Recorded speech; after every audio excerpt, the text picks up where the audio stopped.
हुआ था। इसलिए हमारे यहां सबके सम्मान के बाद राम का सम्मान होता। और इतना ही नहीं, कुछ एक झूठ हमारे दिमागों में बैठा दिए जाते हैं। जैसे आप सब ने यह कथा पढ़ी होगी कि एकलव्य का अंगूठा कटवा लिया द्रोणाचार्य ने, पढ़ा है ना आप सबने?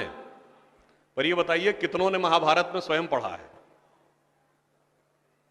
मेरे विचार से हम में से किसी ने भी कभी महाभारत में वह प्रसंग पढ़ा ही नहीं होगा एकलव्य वाला।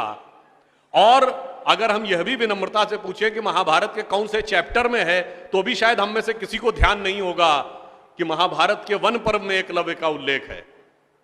मगर देखिए मार्क्स और मैकाले का प्रभाव कि हमारे दिमागों में ऐसा भरा हुआ है कि हम ग्लानि से आबद्ध हैं बगैर पढ़े हुए। अब मैं आपसे कहूंगा, जाइएगा, जाकर पढ़िएगा।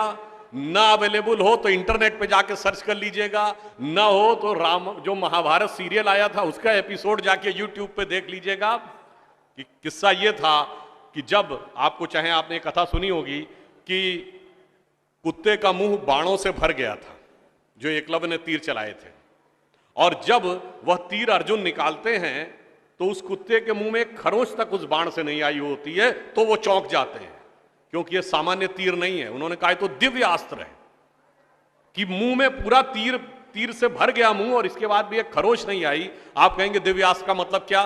दिव्यास्त्र का मतलब ये है, जैसे रशिया यूक्रेन की लड़ाई चल रही है ना, इससे पहले मिडिल ईस्ट की लड़ाई देती थी, तो जो मिसाइल जाती है वो लेजर गाइडेड जाती है, जिस बिल्डिंग पे गिरना उसी बिल्डिंग पे गिरती है, अगल बगल पे नहीं गिरती, क्योंकि the direction is precise to the meters. पर अगर मुंह के अंदर जाए और खाल पर खरोच ना आए, इसका मतलब it is so much strongly guided that it is precision to the micrometers. तो जब ये वो देखते हैं ये दिव्यास्त्र चलाना, तो उन्होंने कहा दिव्यास्त्र राजा चला सकता है, ये कैसे सीखा इसने?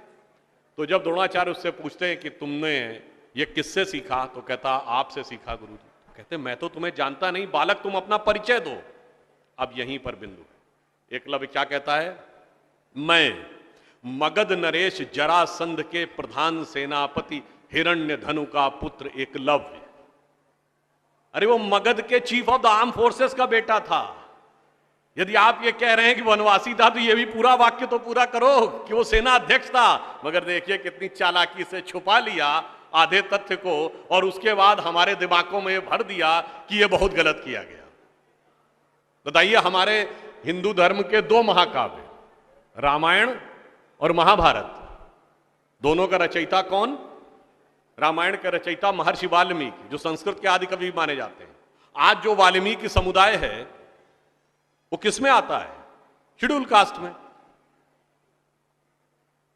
महाभारत के रचयिता और वेदांत और मीमांसा के रचयिता महर्षि वेदव्यास, जिनकी मां मछुआरिन थी, वह समुदाय किस में आता है? कुछ राज्यों में, दिल्ली में शेड्यूल कास्ट में, यूपी में अति पिछड़े में। तो मेरे भाई, संत रैदास, नामदेव, कबीर, दादू, ये सब पूज्य संत हुए, फिर भी हमारे दिमागों में ये भरा जाता है। और कौन भरता है? वो लोग भरते हैं जो अपने यहां समाज के गरीब वर्गों की खरीद फरोख्त करते थे। और आपको यह भी बात बता दूं, जब हम कभी अपने यहां कहते हैं फॉरेन ट्रेवलर्स ने दिखाओ क्या लिखा है, तो मैं ये बात आपसे कहता हूं, इसको भी जाके चेक कर लीजिएगा। किसी फॉरेन ट्रेवलर का सबसे ऑथेंटिक जो रेफरेंस माना जाता है, वो चंद्रगुप्त मौर्य के समय में मेगस्थनीज आया था ग्रीस से, जिसने अपनी किताब लिखी है इंडिका, आज से 2300 साल पहले।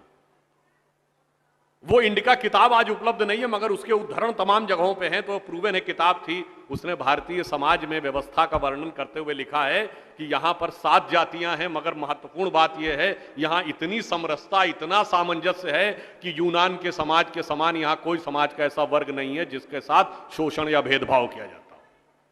ये एक विदेशी लिख रहा है। और मैं एक और बात आपसे बताना चाहता हूं, बहुतों को नहीं पता होगा, गांव में पंचायत होती है ना, ये पंचायत में 5 की संख्या कहां से आती? ये 4 या 6 क्यों नहीं? 5 की संख्या जानते कहां से आती है? 4 वर्ण माने गए थे, तो किसी भी गांव में निर्णय लेना होगा तो चारों वर्णों का एक एक प्रतिनिधि होगा, और 5वां जानते कौन होगा? गांव के बाहरी क्षेत्रों में रहने वाले वो वनवासी जो प्रत्यक्ष रूप से गांव का हिस्सा नहीं है पर हमारे निर्णय का प्रभाव उनके जीवन पर भी पड़ेगा, तो पांचवा प्रतिनिधि उनका होगा। वहां से यह पंचायत का भाव आता है।